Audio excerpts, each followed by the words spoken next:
ಪ್ರತಿ ವರ್ಷದಿಂದ ನಾನು ಇಲ್ಲಿ ಮಾಡ್ತಾ ಇದ್ದೀನಿ. ಈ ವರ್ಷ ಕೂಡ ನನ್ನ ಖರ್ಜೂರಕ್ಕೆ 1 kg ಖರ್ಜೂರಕ್ಕೆ ಇವತ್ತು ನನ್ನ ಭೂಮಿಲಿ ನನ್ನ ಹೊಲದಲ್ಲಿ 400 ರೂಪಾಯಿಗೆ ನಾನು ಮಾರಾಟ ಮಾಡ್ತಾ ಇದ್ದೀನಿ. ಒಂದು ಲಕ್ಷ್ಮಿಯನ್ನ ಕೂಡ ಸಾಧಿಸ್ತಾ ಇದ್ದೀನಿ. ಹಾಗೆ ಜನಕ್ಕೆ ಮರಳಿ ಮಣ್ಣಿಗೆ ಅಂತ ಒಂದು ಆಲೋಚನೆಯನ್ನ ಅವರ ಮನಸ್ಸಲ್ಲಿ ನಾನು ಮೂಡ್ತಾ ಇದ್ದೀನಿ.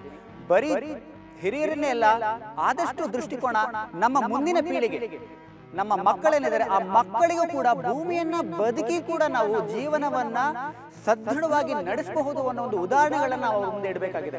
ನಮಸ್ಕಾರ, ನನ್ನ ಹೆಸರು ದಿವಾಕರ್ ಚೆನ್ನಪ್ಪ ಅಂತ ಹೇಳಿ. ಇವತ್ತು ನನ್ನ ಹಿಂದೆ ನೀವು ಕಾಣ್ತಿರುವಂಥ ಒಂದು ತೋಟ ಏನಿದೆ, ಇದು ನಮ್ಮ ಮರಳಿ ಮಣ್ಣಿಗೆ ಅಂತ ಕರೆಯುವಂಥ ಖರ್ಜೂರ ತೋಟದಲ್ಲಿ ನಾವೆಲ್ಲ ಇವತ್ತು ನಿಂತಿದ್ದೇವೆ. ಖರ್ಜೂರ ಅಂದಿದ ತಕ್ಷಣ ನಮ್ಮ ಮನಸ್ಸಿಗೆ ಬರುವಂಥದ್ದು ಮರಳುಗಾಡನ್ನ ಒಂದು ಚಿತ್ರಣ ನಾವು ಕಾಣ್ತೇವೆ. ಆದರೆ ಇಲ್ಲಿ ನಾವು ಮರಳುಗಾಡನ್ನು ಸೃಷ್ಟಿ ಮಾಡಲಿಕ್ಕೆ ಹೋಗಿಲ್ಲ. ಆದರೆ ಮರಳುಗಾಡಿನಲ್ಲಿ ಸಿಗ್ತಾ ಇರುವಂಥ ರುಚಿಕರವಾದಂಥ ಖರ್ಜೂರ ಹಣ್ಣನ್ನು ನಮ್ಮ ಬಯಲು ಸೀಮೆಯಲ್ಲಿ ಕೂಡ ನಾವು ಬೆಳೆದು ತೋರಿಸಬಹುದು, ನಾವು ಕೂಡ ನಮ್ಮಲ್ಲೇ ಬೆಳೆದು ನಾವು ತಿನ್ನಬಹುದು ಅನ್ನೋ ಒಂದು ಉದಾಹರಣೆಯನ್ನು ಮಾಡಲಿಕ್ಕೆ ಪ್ರಯತ್ನದ ಇದು ಮಾಡಿದ್ದೇವೆ. ಇವತ್ತು ನಮ್ಮ ಮುಂದೆ ಇರುವಂಥದ್ದು 7 ವರ್ಷದ ಗಿಡಗಳ ವಯಸ್ಸಿನ ಗಿಡಗಳನ್ನು ನಾವು ಕಾಣ್ತಾ ಇದ್ದೀವಿ. ಭಗವಂತನ ಕೃಪೆಯಿಂದ 4 ವರ್ಷದ ಅನುಮಾನಗಳನ್ನೆಲ್ಲ ಉತ್ತರ ಕೊಟ್ಟು ಇದು ನನ್ನ 3ನೇ ವರ್ಷದ ಫಸಲು ನಾವು ಇವತ್ತು ಕಾಣ್ತಾ ಇದ್ದೀವಿ. ಇವತ್ತು ಈ ಖುಷಿಯನ್ನು ನಿಮ್ಮ ಜೊತೆ ಹಂಚ್ಕೊಳ್ಳಿಕ್ಕೆ ನನಗೂ ಕೂಡ ತುಂಬ ಹೆಮ್ಮೆ, ಸಂತಸ. ಏನಕ್ಕೆ ಅಂತಂದರೆ ಗಿಡ ಹಾಕಿದರೆ ಹಣ್ಣು ಬರುತ್ತಾ ಇಲ್ವಾ ಅನ್ನೋದೇ ಎಲ್ರಿಗೂ ಪ್ರಶ್ನಾತೀತವಾದ ಪ್ರಶ್ನೆ ಉಳಿದಿತ್ತು. ಆದರೆ ಹಣ್ಣು ಬಂದದ್ದ ನಂತರ ಇಲ್ಲಿ ನನ್ನ ಭೂಮಿಯಲ್ಲಿ, ನನ್ನ ಹಳ್ಳಿನಲ್ಲಿ ನನಗೆ ಸಿಗ್ತಾ ಇರುವಂಥ ಒಂದು ಖುಷಿ, ಮಾನ, ಸನ್ಮಾನ ಏನಿದೆಯಲ್ಲ, ಅದು ಜೀವನ ಪೂರ್ತಿ ನನ್ನ ಜೊತೆ ನಿಲ್ಲುವಂಥದ್ದು ಒಂದು ಆಗುತ್ತೆ. ಯಾವುದೇ ವ್ಯಕ್ತಿಗೂ ತನ್ನನ್ನು ತಾನು ಒಂದು ಗುರುತಿಸ್ಕೊಳ್ಬೇಕು ಅನ್ನೋ ಒಂದು ಮನೋ ಆಸೆ ಎಲ್ಲರಲ್ಲೂ ಇದ್ದೇ ಇರುತ್ತೆ. ಕೆಲವರು ಡಾಕ್ಟ್ರಾಗಿ ಗುರುತಿಸ್ಕೊಳ್ಬೋದು, ಕೆಲವರು ಇಂಜಿನಿಯರ್ ಆಗಿ ಗುರುತಿಸ್ಕೊಳ್ಬೋದು, ಕೆಲವರು ಇಂಜಿನಿಯರ್ ಆದ ನಂತರ ಬೇರೆ ಒಂದು ದಾರಿಯನ್ನು ಹುಡುಕ್ತಾ ಅಲ್ಲಿ ಗುರುತಿಸುವಂಥ ಪ್ರಯತ್ನ ಮಾಡಬಹುದು. ಇದೇ ರೀತಿಯಲ್ಲಿ 7 ವರ್ಷದ ಹಿಂದೆ ಈ ದಿವಾಕರ್ ಚೆನ್ನಪ್ಪ ಅನ್ನೋಂಥವ್ರು ಸೋಷಿಯಲ್ ವರ್ಕ್ನಲ್ಲಿ ಮಾಸ್ಟರ್ ಡಿಗ್ರಿ ಮಾಡಿ ಬೇರೆ ಬೇರೆ ಕಡೆ ಕೆಲಸಗಳನ್ನು ಮಾಡ್ತಾ ಇದ್ದ. ತುಮಕೂರು ಯೂನಿವರ್ಸಿಟಿನಲ್ಲಿ ನಾನು ವಿಸಿಟಿಂಗ್ ಫ್ಯಾಕಲ್ಟಿಯಾಗಿ ಪಾಠ ಮಾಡ್ತಾ ಇದ್ದಂಥವನು ಕೆಲವು ಘಟನೆಗಳಲ್ಲಿ ನನ್ನ ದಾರಿಯನ್ನು, ನಿಲುವನ್ನು ಬದಲಾವಣೆ ಮಾಡಿಕೊಳ್ಳುವಂಥ ಒಂದು ಸಂದರ್ಭ ನನಗೆ ಬಂತು. ಆ ಸಂದರ್ಭದಲ್ಲಿ ನನ್ನ ಮುಂದೆ ಇದ್ದಂಥ ತೀರ್ಮಾನ, ಭೂಮಿಯನ್ನು ನಂಬಿ ಬದುಕಬೇಕು ಅನ್ನೋ ಒಂದು ತೀರ್ಮಾನ. ಒಂದು, ನನ್ನ ಮನೆಗೆ, ನನ್ನ ಕುಟುಂಬಕ್ಕೆ ವಿಷಮುಕ್ತ ಆಹಾರವನ್ನು ನಾನು ಬೆಳೆದು ನನ್ನ ಹೊಟ್ಟೆನ ನಾನು ತುಂಬಿಸ್ಕೊಳ್ಬೇಕು. ಹಾಗೆಯೇ ಯಾರಿಗೆ ಈ ಪ್ರಯತ್ನವನ್ನು ಮಾಡಲಿಕ್ಕೆ ಸಾಧ್ಯ ಇಲ್ವೋ ಅಂಥವರ ಹೊಟ್ಟೆಯನ್ನು ಕೂಡ ತುಂಬಿಸುವಂಥ ಒಂದು ಪ್ರಯತ್ನ ಮಾಡಬೇಕು ಅಂತ ಹೇಳಿ ನಾನು ಈ ಒಂದು ಭೂಮಿಗೆ ನಾನು ಕಾಲಿಟ್ಟಂಥದ್ದು. ಈಗ ಕೋಟ್ಯಾಂತರ ಜನರು ರೈತರಾಗಿ ತಮ್ಮ ಜೀವನವನ್ನು ನಿಭಾಯಿಸ್ತಾ ಇದ್ದಾರೆ, ಇಡೀ ದೇಶಕ್ಕೆ ಅನ್ನವನ್ನು ನೀಡ್ತಾ ಇದ್ದಾರೆ. ಅದು ಒಂದು ಭಾಗ.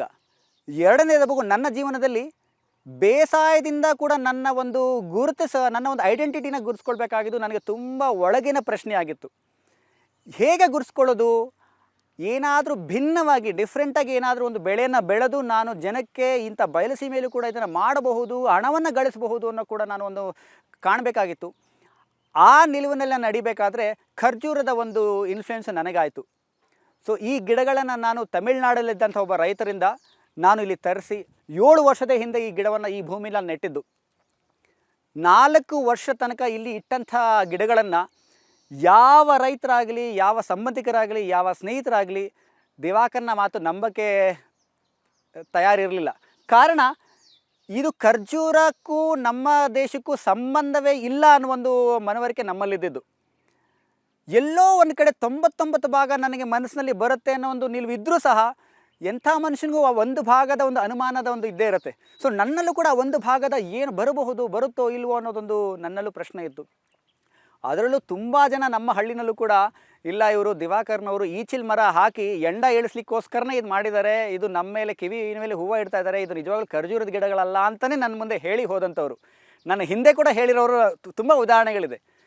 4ನೇ ವರ್ಷ ಹಿಂದೆ ಪ್ರಪ್ರಥಮವಾಗಿ ನಮ್ಮ ಗಿಡಗಳಲ್ಲಿ ಖರ್ಜೂರದ ಗೊನೆಗಳು ನೇತಾಡ್ತಾ ಇದ್ದಾಗ ನನ್ನ ಸ್ನೇಹಿತರೆಲ್ಲ ಬಂದು ಕುಯ್ಲು ಮಾಡಿ ಮೊದಲನೇ ಸತಿ ರುಚಿ ನೋಡಿದಾಗ ಇಡೀ ಚಿತ್ರಣ ತದ್ವಿರುದ್ಧ ನಿಲುವಿಗೆ ಬಂದು ನಿಂತ್ಕೊಳ್ತು. ನಮ್ಮ ಊರಿನ ಹುಡುಗ ಇಂಥ ಒಂದು ಸಾಧನೆ ಮಾಡಿದ್ದಾನೆ ಅಂತ ಹೇಳಿ ಎಲ್ಲರೂ ಹೆಮ್ಮೆಯಿಂದ ಹೇಳ್ಕೊಳ್ಳುವಂಥ ಒಂದು ಪರಿಸ್ಥಿತಿ.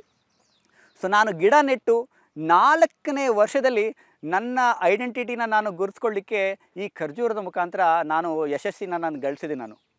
ಸೊ ಈ ಒಂದು ಖರ್ಜೂರದ ಹಾಕಿರುವಂಥ ಒಂದು ವೆರೈಟಿಯ ಹೆಸರು ಬರ್ಹಿ ಅಂತ ಹೇಳ್ತಾರೆ ಇದನ್ನು. ಇದರಲ್ಲಿ ಸಾವಿರಾರು ಜಾತಿಯ ಮತ್ತು ಪ್ರಭೇದಗಳ ಒಂದು ಖರ್ಜೂರದ ಹಣ್ಣುಗಳನ್ನು ನಾವು ಪಡಿಬೋದು. ವಿಶೇಷವಾಗಿ ಇದರ ಹೆಸರು ನಾನು ಬರ್ಹಿ ಅಂತ ಯಾಕೆ ಹೇಳ್ತಾ ಇದ್ದೀನಿ ಅಂದರೆ, ಇದರಲ್ಲಿ ಇದು ಏಕಮಾತ್ರ ಹಣ್ಣು ಕಾಯಿನಲ್ಲೂ ಕೂಡ ಹಸಿ ಖರ್ಜೂರವಾಗಿ ಕೂಡ ನಾವು ತಿನ್ನಲಿಕ್ಕೆ ಯೋಗ್ಯವಾಗಿರುವಂಥ ಏಕೈಕ ಹಣ್ಣು. ಸಾಮಾನ್ಯವಾಗಿ ಬೇರೆ ಹಣ್ಣುಗಳು ತುಂಬ ಮೆತ್ತಗೆ ಆದ ನಂತರ ಅಂಟು ಬಂದ ನಂತರ ನಾವು ಅದನ್ನು ಬಳಸಲಿಕ್ಕೆ ನಾವು ಕಾಣ್ತೀವಿ. ಆದರೆ ಇದು ಏಕಮಾತ್ರ ಒಂದು ತಳಿಯ ಹಣ್ಣು, ಕಚ್ಚವಾಗಿ ಫ್ರೆಶ್ ಫ್ರೂಟಾಗಿ ಹಸಿಯಾಗಿ ನಾವು ತಿನ್ನುವಂಥದ್ದು. ಅಷ್ಟೇ ರುಚಿಕರವಾಗಿದೆ. ಬೆಲ್ಲ ತಿಂದುವಂಗೆ ಇದು ರುಚಿ ನಮ್ಮ ಗಿಡಗಳಲ್ಲಿ ನಾವು ಕಾಣ್ತಾ ಇದ್ದೀವಿ.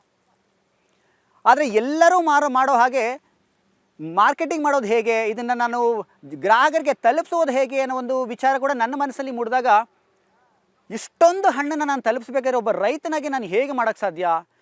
ಆದರೆ ನಾನು ಮಧ್ಯವರ್ತಿಗಳ ಜೊತೆ ನಾನು ಅವಲಂಬಿತವಾಗಲಿಕ್ಕೆ ನನಗೆ ಇಷ್ಟ ಇರಲಿಲ್ಲ.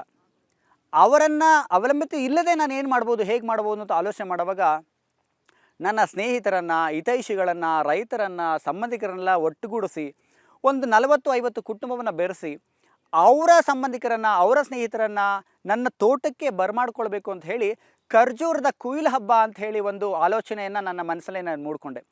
ಮೊದಲನೇ ಬಾರಿ ಖರ್ಜೂರದ ಹಬ್ಬವನ್ನು ಆಚರಿಸಿ ಒಂದು 180 ಕುಟುಂಬಗಳು ಆ ವರ್ಷದಲ್ಲಿ ನನ್ನ ಹೊಲಕ್ಕೆ, ನನ್ನ ತೋಟಕ್ಕೆ ಬಂದಿದ್ದಾರೆ. ಅವರ ಮಕ್ಕಳ ಕೈಯಲ್ಲಿ, ಅವರ ತಂದೆ ತಾಯಿಗಳ ಕೈಯಲ್ಲಿ ಸ್ವತಃ ಅವರೇ ಹಣ್ಣನ್ನು ಕಟಾವು ಮಾಡಿ, ಅವರೇ ತೂಕ ಹಾಕಿ, ಅವರೇ ಮನೆಗೆ ನೇರವಾಗಿ ತಗೊಂಡು ಹೋಗುವಂಥ ಒಂದು ವ್ಯವಸ್ಥೆಯನ್ನು ನಾನು ಮಾಡಿದೆ. ಇದರಿಂದ ಎರಡು ವಿಚಾರವನ್ನು ನಾನು ಗಳಿಸಲಿಕ್ಕೆ ಸಾಧ್ಯ ಆಯಿತು. ಒಂದು, ಜನರಿಗೆ ಸಾವಯವ ಕೃಷಿಯ ಬಗ್ಗೆ, ಸಾವಯವ ಪದ್ಧತಿಯಲ್ಲಿ ಹೇಗೆ ನಾವು ಬೆಳೆಯನ್ನು ಮಾಡ್ಬೋದು, ಹಣ್ಣನ್ನು ಪಡಿಬಹುದು ಅನ್ನುವಂಥ ನೇರವಾದಂಥ ಉದಾಹರಣೆ, ಒಂದು ಅನುಭವ ಕೊಡುವಂಥದ್ದು. ಎರಡನೇದು, ನನ್ನ ವ್ಯಾವಹಾರಿಕವಾಗಿ ಈ ರೈತ ಬೆಳೆದಂಥದ್ದನ್ನು ನೇರವಾಗಿ ಗ್ರಾಹಕರಿಗೆ ತಲುಪಿಸೋದು ಹೇಗೆ. ಆ ಹಬ್ಬದಲ್ಲಿ ಬಂದಂಥ 180 ಕುಟುಂಬ ಹಣ್ಣನ್ನು ನೇರವಾಗಿ ನನ್ನ ಹೊಲದಲ್ಲಿ ತಗೊಳ್ಳುವಂಥ ಒಂದು ಅವರಿಗೆ ಅವಕಾಶ. ಮತ್ತು ಈ ಹಣ್ಣು ಹೇಗೆ ಅಂತಂದರೆ, ಒಂದು ಸತಿ ತಿಂದರೆ ಅದು ಮತ್ತೆ 2ನೇ ಸತಿ 3ನೇ ಸತಿ ತಿನ್ನುವಂಥ ಮನಸ್ಥಿತಿಗೆ ಎಲ್ಲರೂ ಬಂದೇ ಬರ್ತಾರೆ. ಸೊ ಹಣ್ಣಿರೋ ತನಕ ಅವರು 2ನೇ ಸತಿ 3ನೇ ಸತಿ ನನ್ನ ಕೇಳ್ತಾರೆ, ನಾನು ಅವರಿಗೆ ತಲುಪಿಸುವಂಥ ವ್ಯವಸ್ಥೆ. ಸೊ ಈ ನಿಲುವಿನಲ್ಲಿ ಈ ರೈತ ಏನು ಸಾಧನೆ ಮಾಡಿದ್ದಾನೆ ಅಂತಂದರೆ, ಯಾವ ಮಧ್ಯವರ್ತಿಗಳ ಹಾವಳಿಗಳಿಲ್ಲದೆ ನನ್ನ ಪರಿಶ್ರಮಕ್ಕೆ ಈ ರೈತ ಬೆಲೆಯನ್ನು ನಿಗದಿ ಮಾಡ್ತಾನೆ. ಸಾಮಾನ್ಯವಾಗಿ ಹೊರಗಡೆ ಏನಾಗುತ್ತೆ ಅಂತಂದರೆ, ಮಾರ್ಕೆಟ್ನಲ್ಲಿ ಆಧಾರಿತವಾಗಿ ಬೆಲೆ ನಿಗದಿ ಮಾಡ್ತಾರೆ.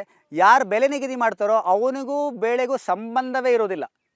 ಅವನು ನಿಗದಿ ಮಾಡ್ತಾನೆ, ರೈತ ಅವನಿಗೆ ಕೊಡಬೇಕಾಗತ್ತೆ. ಆದರೆ ಇಲ್ಲಿ ನಾನು ಮಾಡಿರುವಂಥ ಬದಲಾವಣೆ ಏನಂತಂದರೆ, ರೈತ ತಾನು ಬೆಳೆದ ಪರಿಶ್ರಮಕ್ಕೆ ಮತ್ತು ಬೆಳೆಗೆ ತಾನು ಬೆಲೆಯನ್ನು ನಿಗದಿ ಮಾಡ್ತಾನೆ. ಆವಾಗ ಏನಾಗುತ್ತೆ, ರೈತನಿಗೂ ಒಂದು ಸಂತಸ, ನಾನು ಬೆಳೆದಂಥದ್ದು ನಾನು ಬೆಲೆ ಕೊಟ್ಟು ನನಗೇನು ಬೇಕಾಗಿದೆ ಅದು ನಾನು ಗಳಿಸ್ಬೋದು ಅಂತ ಹೇಳಿ.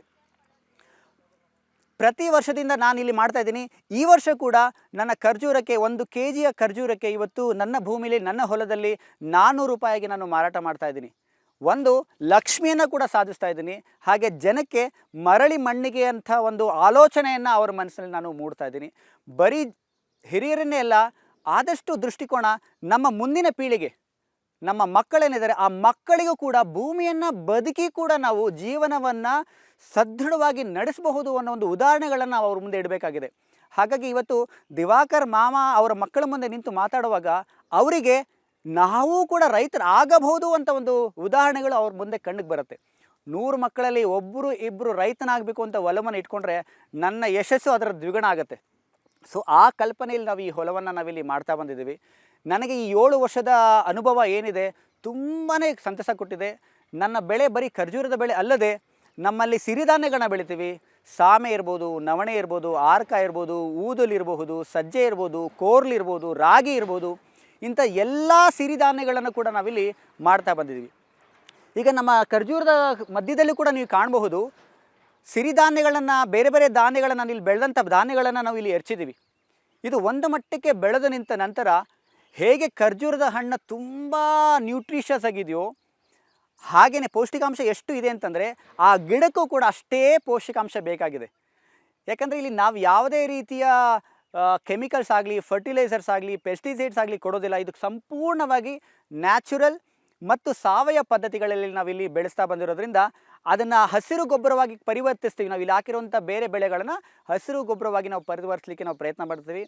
ಇಲ್ಲಿರುವಂಥ ಎಲ್ಲ ಗಿಡಗಳನ್ನು ನಾವು ಪಾಳೇಕರ್ ಮೆಥಡ್ ಆದಂಥ ಜೀವಾಮೃತವನ್ನು ತಯಾರು ಮಾಡಿ, ಜೀವಾಮೃತವನ್ನು ಪ್ರತಿ ತಿಂಗಳು ನಾವು ಗಿಡಗಳಿಗೆ ಕೊಡ್ತಾ ಬೆಳೆಯನ್ನು ಮಾಡ್ತಾ ಬಂದಿದ್ದೀವಿ.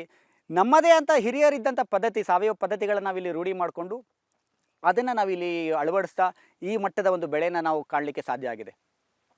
ಸೊ ಇದು ನಮ್ಮ ಖರ್ಜೂರದ ಬಂದಿರುವಂಥ ಒಂದು ನಿಲುವು. ನಿಮಗೆ ಹೇಳೋದಾದರೆ ದಿವಾಕರ್ ಇವೆಲ್ಲ ಮಾಡ್ಲಿಕ್ಕೆ ಸಾಧ್ಯನಾ, ಇದು ಏನು ಮಾಡಕ್ಕೆ ಹೋಗಿದ್ದಾನೆ, ಹುಚ್ಚಿನ ಇವನು ಅಂತ ಕೂಡ ಕೇಳಿರೋರುಂಟು. ಯಾಕಂದರೆ ಇದ್ದಂಥ ಕಾಲೇಜಲ್ಲಿ ಪಾಠ ಮಾಡ್ತಾ ಇದ್ದಂಥವ್ರು ಭೂಮಿನ ನಂಬಿ ಬದುಕ್ತೀನಿ ಅಂತ ಹೇಳಿ ಹೊರಟಿದ್ದಾನೆ. ಭೂಮಿಲಿ ಬೀಜ ಹೇಗೆ ಹಾಕ್ತಾರೆ ಅನ್ನೋದು ಕೂಡ ಕಣ್ಣಾರೆ ಯಾವತ್ತು ನೋಡದೇ ಇರೋಂಥ ಒಬ್ಬ ವ್ಯಕ್ತಿ ಇಷ್ಟು ಜನಕ್ಕೆ ಅನ್ನವನ್ನು ಕೊಡಲಿಕ್ಕೆ ಹೊರಟಿದ್ದಾನೆ ಅಂತಂದರೆ ಎಂಥವರಲ್ಲೂ ಸ್ವಾಭಾವಿಕವಾಗಿ ಆ ಪ್ರಶ್ನೆ ಮೂಡುತ್ತೆ. ಈ ಅನುಮಾನ ನನ್ನಲ್ಲೂ ಕೂಡ ಇತ್ತು. ಇದರಿಂದ ಹೊರತಾಗಿ ನಾನು ಹೇಳ್ತಾ ಇಲ್ಲ, ನನ್ನಲ್ಲೂ ಕೂಡ ಈ ಅನುಮಾನಗಳಿತ್ತು. ಆದರೆ ಮಾಡ್ತಾ ಮಾಡ್ತಾ ಮಾಡ್ತಾ ಯೋಗಿ ಆಗ್ತಾನೆ. ಹಾಗೆಯೇ ನಾನು ಕೂಡ ಇಲ್ಲಿ ನನ್ನ ಪ್ರಯತ್ನದಲ್ಲಿ ಹಳ್ಳಿಯಲ್ಲಿದ್ದಂಥ ಬೇರೆ ರೈತರ ಸಂಪರ್ಕದಿಂದ ನನ್ನ ಪ್ರಯತ್ನವನ್ನು, ನನ್ನ ಭೂಮಿಯ ಸಂಪರ್ಕ ಬೆಳೆಸ್ತಾ ಇವತ್ತು ನಾನು ಕೂಡ ಖುಷಿಯಿಂದ ನನ್ನ 4 ಜನಕ್ಕೆ ಹೇಳ್ಬೋದು, ಹೌದು ನೀವು ಕೂಡ ರೈತರಾಗಿ ಬದುಕ್ಬೋದು ಅಂತ ಹೇಳುವಂಥ ವಿಶ್ವಾಸಕ್ಕೆ ನಾನಿಲ್ಲಿ ಇವತ್ತು ಬಂದು ನಿಂತಿದ್ದೀನಿ. ನಮಸ್ಕಾರ.